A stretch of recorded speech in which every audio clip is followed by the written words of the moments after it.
Hi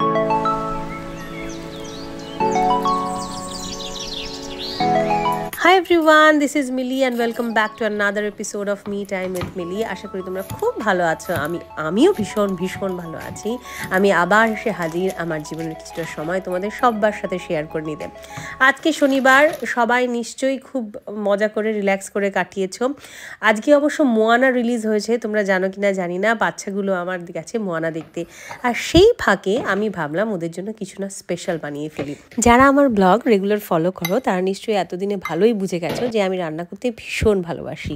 তবে এটাও বলে রাখি যে আমার দুঃখ হলে, কষ্ট হলে, প্রচণ্ড স্ট্রেসফুল দিন গেলেও আমি রান্না করি, কারণ সব দুঃখ কষ্ট আনন্দ সব সময় তো দেখানো যায় না। অনেক সময় সেটা নিজের মধ্যে রাখতে হয়। এই ধরো কারোর উপর রাগ হয়েছে, তাকে গিয়ে 2 থাপ্পড় তো কষিয়ে দিতে পারবে না। যদি ছোট হয় তাও করতে পারো, তোমার থেকে বয়সে বড় কারোর উপর রাগ হলো, তাকে তো তুমি মারতে পারবে না, তো কি করবে।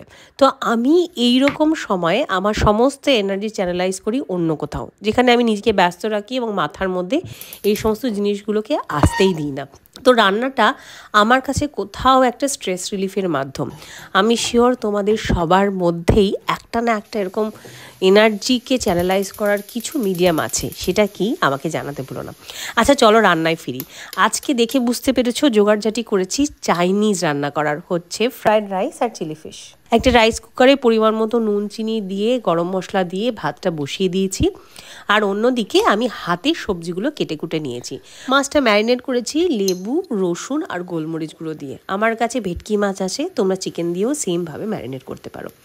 আচ্ছা, এরপরে ম্যারিনেটের মাছটায় একটুখানি নুন দিয়ে তার সাথে একটা গোটা ডিম, কর্নফ্লাওয়ার, চাইলে তার মধ্যে একটু ময়দাও দিতে পারো, নাও দিতে পারো, মিক্স করে আমি সেটাকে ডিপ ফ্রাই করছি মিডিয়াম আঁচে, ঠিক আছে।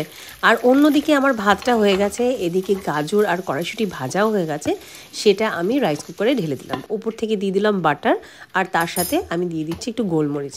নাও তোমরা বলতেই পারো যে এইটুকু বাটারে কেন করছো, ফ্রাইড রাইস ভাজাই হচ্ছে না। এইগুলো আমার ছোট ট্রিক, যে যখন আমার হাতে কম সময় থাকে, আমি চটজলদি কোনো জিনিস তাড়াতাড়ি করে নিতে চাই, সেই সময় আমি এরকম করে করি। তোমরা চাইলে বাটারে ওটা টস করেও নিতে পারো। আচ্ছা, এদিকে আমার মাছটাও ভালো করে ভাজা হয়ে গেছে। এবারে ওই তেলের মধ্যে বেশ খানিকটা রসুন দিয়ে ভাজছি।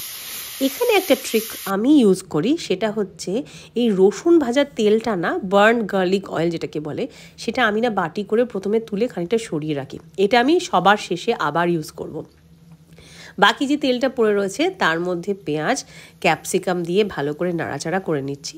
তার মধ্যে দিয়ে দিয়েছি সোয়া সস, দিয়ে তার সাথে আবার একটু টমেটো কেচাপ দিয়ে, টমেটো দিয়ে, কাশ্মীরি রেড চিলি পাউডার দিয়ে নেড়ে চেড়ে নিচ্ছি।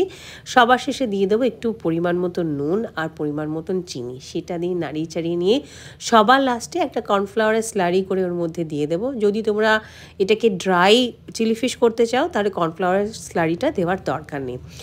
এবং মোস্ট ইম্পর্ট্যান্ট পার্ট, যেটা কিনা ফ্লেভারটা একেবারে অন্যরকম করে দেবে, এই বার্ন গার্লিক অয়েলটা ওপর থেকে দিয়ে দেবে নামানোর আগে, দুর্ধর্ষ গন্ধ হবে।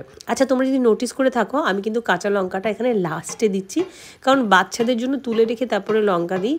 চিলি ফিশে যতটা ঝাল লাগে অতটা ঝাল ওরা ঠিক ম্যানেজ করতে পারে। তো এই ছিল আমার রাতের ডিনার, ইজি ফ্রাইড রাইস আর চিলি ফিশ। তোমরা কি দিয়ে ডিনার করলে আমাকে জানাতে ভুলো না। রেসিপিটা ভালো লেগে থাকলে একটা লাইক, শেয়ার, কমেন্ট করো, আর আমার চ্যানেল নতুন হলে সাবস্ক্রাইব করো। আজ আসি, বাই।